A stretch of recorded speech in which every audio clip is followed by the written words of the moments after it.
Hello and welcome to Election Brief. The 2016 presidential and parliamentary elections are just some 4 months away, but already political pundits predict it will be one of the most fiercely fought elections the country has witnessed so far. That's because there's a lot riding on the ballot. Flag bearer of the New Patriotic Party, Nana Akufo-Addo, will be seeking his last attempt at the presidency. President John Mahama will be seeking to hold on for 4 more years to complete his Changing Ghana agenda. Of course, the minority parties can't be left out. They're seeking to change the status quo. Already, issues relating to the electoral process have dominated the headlines in recent months. On this show, you get all the action and the news on the political activities as they happen.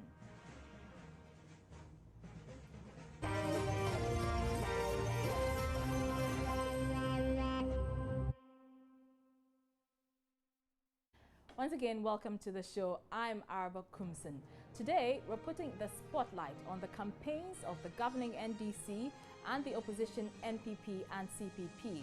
We'll also evaluate the just-ended voter registration exhibition exercise. The NDC's campaign team has been talking about how it will be presenting President John Mahama as the best choice for Ghanaians when the country goes to the polls in December.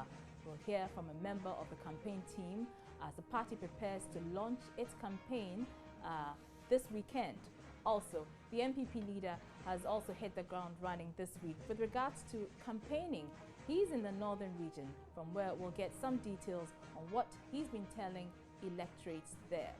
And if you don't want to live in hell, then vote for the Convention People's Party.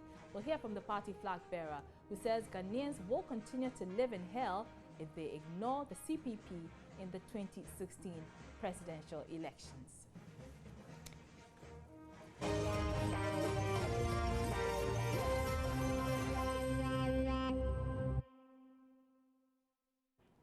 Let's begin with the Electoral Commission, which says it cannot be blamed for the low turnout at the voter registration exhibition centres. The Commission expected up to 70% of Ghanaians to verify their names in the register, but many people failed to turn up to check if their names were on the register. The EC says the political parties must take responsibility for the low turnout. We'll hear from the Director of Communications at the EC shortly, but we've been asking Ghanaians on the streets of Accra why they failed to go and check their names on the voters register. Listen. It was very simple. I didn't have any difficulty. I went through easily and I was verified. That was the important thing for me. I was happy. I think that it's a waste of time, because most of the time when we go through all this process and then we vote, we don't see the reason for our vote. I did the registration on campus SS, but so I was not able to go back and do the registration. It was very easy. I checked on Friday and no one was there. The place was very empty, so I just went and then checked. Yeah, I did check, yes. I used this link, mycheckit.com. Okay, for me, I didn't check at all because I'm done with these political parties. I wasn't able to check because the place I registered is a far place. Eastern region, I'm in Accra now. I can't board a car to Eastern region to check. I was in school by then. I just came to do my national service registration. Yes, that's why I wasn't able to. I went to check whether I would see my name in it so that I will know whether I'll be able to vote this year. I did it at Pram and now I'm at Kaswa. To go back and check it, I think that's why I didn't do it. Well, the Electoral Commission says it must not be blamed for the low turnout at the voters register exhibition centres. Here's Director of Communications, Eric Kofi Japasu. We've always maintained that election activities, registration, exhibition are a shared responsibility. You know, the citizen, the person, the voter who went there to register, as it were, give out his data, has a civic responsibility to go back to the center and to check whether his data has been captured very well, accurately, and also to know his polling station come election day. Besides, exhibition is a loaded activity, unlike registration and election. Okay, registration, you just go there, you give out your name, you are captured onto the data. Your data is captured onto the roll. Election day, you go with your ID card, you vote, you are out. But when it comes to exhibition, we are talking about corrections, we are talking about changing of names, we are talking about deletions, inclusions, objections. It's a gamut of activities that go on during exhibition. And we can only get it right if all the stakeholders play their major part and their role fairly. We appeal to the political parties, to the citizens at large, who live with these people, to come out and object to the names of minors, to object to the names of foreigners on the register. And all that means it is what? Low response, low patronage all over these years. So it will not be fair, though we have the mandate to roll out these exercises. But all other stakeholders also have their roles to play before we can get it right. The Electoral Commission cannot sit somewhere alone and start objecting to the names of persons in the register. 29,000 polling stations in this country, we have about 15 million people on the voters register, okay, with a population of over 25 million. We all owe it as a duty to ourselves to go and take part in these activities, okay, in our own small ways. So the question that keeps on coming, especially when it comes to the names of the disease, why are we reluctant to go and delete the names of our deceased persons? Meanwhile, every weekend we attend the funerals. Why are we reluctant as a people? You know, when you listen to media reportage and then the coverage on the TV, I watch them, people are asked on the street and they tell you point blank, I don't have time to go. I have such a busy schedule. I thought I could go on Sundays, but Sundays too, my activities are packed. Some will tell you, I voted before and my name is on the register. Why do I have to go there again? That is the situation in which we find ourselves. It's not a blame game. It's showing that we must just lift up our consciousness and be up and doing when it comes to getting involved in activities of this nature. So that's Head of Communications at the Electoral Commission, Eric Kofi Japasu there. Now it's an election year, and as many have been expecting, the campaign launch of the political parties is set to come off soon. Well, today the governing National Democratic Congress says it is confident President Mahama will emerge victorious in this year's election. Addressing a news conference to officially announce August 14th as the date for the party's campaign launch, campaign team spokesperson Joyce Bawa Motgari said she's confident Ghanaians will vote for the president because of the projects undertaken for the past 4 years. To inform you that we are preparing towards the launch of the John Dramani Mahama 2016 campaign. We are kick-starting the official launch to formally galvanize our supporters, to give indications to the people of Ghana that His Excellency John Dramani Mahama is ready for victory 2016. Distinguished ladies and gentlemen from the press, we have the full complement of all our parliamentary candidates for all the 275 constituencies. Indeed, we all know that our candidate for flag bearer is His Excellency John Dramani Mahama, ably assisted by Vice President Kwesi Emisa Arthur. Going forward, we all know that the National Democratic Congress has always demonstrated its commitment to its social democratic ideals under the auspices of the party chairman, Chairman Portoffe. We also know that we have also demonstrated the seriousness that we attach to this particular unique election coming up on December the 7th. Our candidate has demonstrated his commitment and passion for this country, to our development, and to the ideals for which the National Democratic Congress was established and set up. As a party, we believe that we have the best candidate, that as a party, we've put forth our best foot. We also expect that Ghanaians will, like us, agree with us that we're convinced that His Excellency John Dramani Mahama indeed deserves a second 4-year term.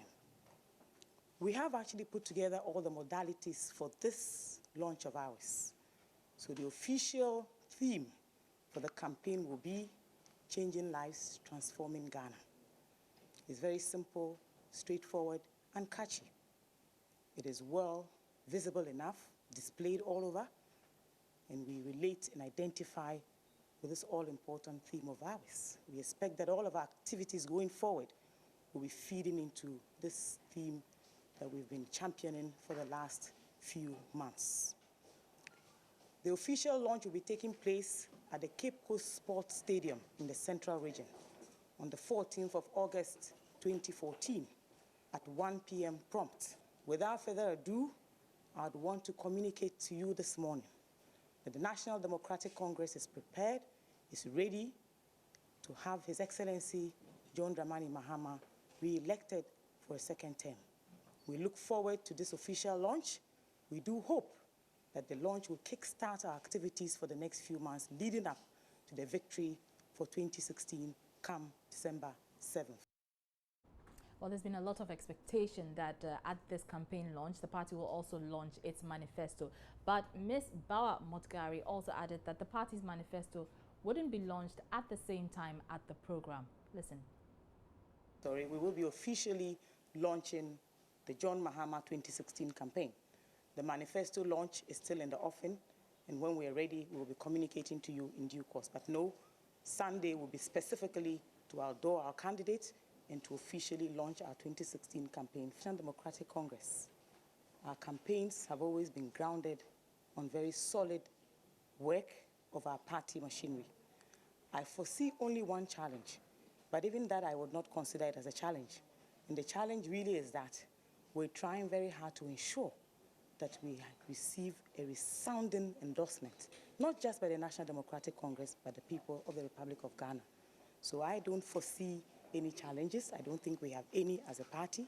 I believe that we have a great candidate, but going forward, we want to ensure his re-election for 2016. As many as we have are all welcome. We still have Idebi Keke, we have JM Tuaso, which has been replicated in several of our Ghanaian languages, and I'm sure that even as we... So you had a campaign team member of the NDC's campaign team, Joyce Bawa Motgari there, and she's saying that the party will not launch its manifesto when they officially launch their campaign this weekend, Saturday, in Cape Coast. Well, speaking of manifestos, the NPP says it's not perturbed if the NDC decides to postpone the launching of its manifesto. Here's Sami Uku, who's the youth organizer of the NPP. Be about jobs, jobs, and jobs. Our manifesto clearly must be about job creation, wealth creation. The how, I'll leave it for the presidential candidate when he launches it. But one thing that the NPP will not be stampeded or intimidated to come out with this manifesto, because this election is a referendum on the Mahama administration. And we are clear in our minds that that is it. It's a referendum. You promised us that the NDC promised that they were going to give us a one-time premium of healthcare. Do we have it? We take it. Yes, we do, or no, we don't. President Mahama also promised 2015, energy for all. 2015 has passed. Doomsday still persisted, and it still persists. So has he achieved yes or no? Then you move to job creation. Day in, day out, they keep telling you that they've created jobs. But day in, day out, the youth of the country are saying that jobs are phantom jobs. They can't find them. So the youth will also decide based on that. But we will not let the media set the agenda they did in 2012, where instead of scrutinizing the ruling party, they were interested in the NPP's manifesto. And then the NDC also had the financial muscle, had 37 adverts, ran it 3 times in an hour on radio stations, TV stations across the country, only to suppress the free education advert, one policy of the NPP. And you're still here with me, Araba Kumson, on the election brief here on your election headquarters, Joy News on the Multi-TV channel. We're taking a short break. We'll be right back.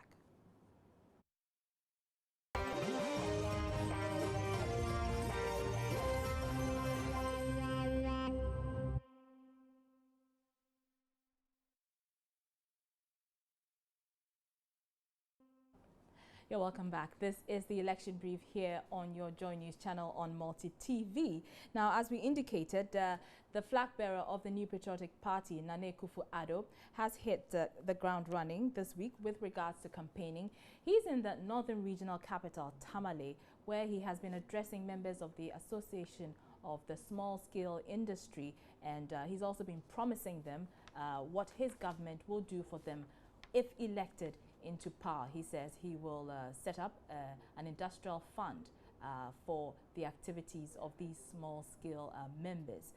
He's also expected to go to Yendi, where he is expected to meet some chiefs of the area and convey his message towards the 2016 elections. So a lot of activities there for the MPP flag bearer in the northern region. And finally, as we indicated, we're expected to speak to the CPP flag bearer, Ivor Greenstreet. He's been campaigning in the central region, but as I indicated, what he said was that he is going to take Ghanaians to a place that they never dreamt existed. He says that, and he was speaking to supporters in the Jumako Enyam Esiam district in the central regions, and I quote, he says, "I speak to your heart and I speak to your souls and I speak to your spirits. For those who choose not to listen, continue with the hell of your daily lives. For those who choose to listen, we shall take you to a place that you never ever dreamt existed," because Ghana is a wealthy nation. Unfortunately, we couldn't get him on the lines to, throw more light on what he's talking about, but I'm sure we'll do that in our subsequent bulletins. Thank you very much for spending time with me. This is the election brief. We'll come to you same time tomorrow. Have a good afternoon.